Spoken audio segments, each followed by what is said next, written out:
34,000 ఎకరాలు ఇచ్చి 29,000 పైచిలకు రైతులు గత 5 సంవత్సరాలుగా నలిగిపోయి రోడ్ల మీదకి వచ్చి ముళ్ళ కంచెల మధ్యలో కూర్చొని పోలీసు లాఠీ దెబ్బలు తిని కేసులు పెట్టించుకొని మీ కన్నీళ్లు తుడిచే వాళ్ళు ఉన్నారా ఆ రోజునని చాలా సార్లు మహిళా రైతులు నన్ను అడిగారు. ఆ రోజు అమరావతి మహిళా రైతుల పాత్ర చాలా అభినందనీయం. మగవాళ్ళు ఆపేస్తే ఆడపడుచులు బయటకు వచ్చి తిరిగి పౌరుషం చూపించారు, ఆంధ్ర పౌరుషం చూపించారు.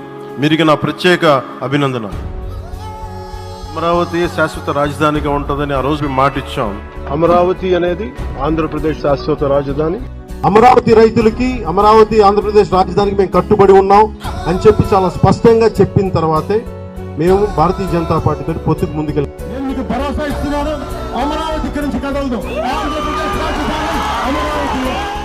ఆ ఇచ్చిన మాట ప్రకారం ఈ రోజున తిరిగి పునఃప్రారంభానికి విచ్చేసిన గౌరవ ప్రధానమంత్రి శ్రీ నరేంద్ర మోదీ గారికి మనస్ఫూర్తిగా మన అందరి తరపున, ఆంధ్రప్రదేశ్ ప్రజలందరి తరపున, అమరావతి రైతాంగం తరపున, ఆడపడుచుల తరపున వారికి చేతులెత్తి హృదయపూర్వక నమస్కారాలు తెలియజేస్తాం. ఈ రోజు ఈ వేదిక నుండి మేమందరం మీకు హామీ ఇస్తున్నాం, అమరావతి మళ్లీ ఒక ప్రపంచ స్థాయి సర్వశ్రేష్ఠ రాజధానిగా ఆవిర్భవిస్తుంది.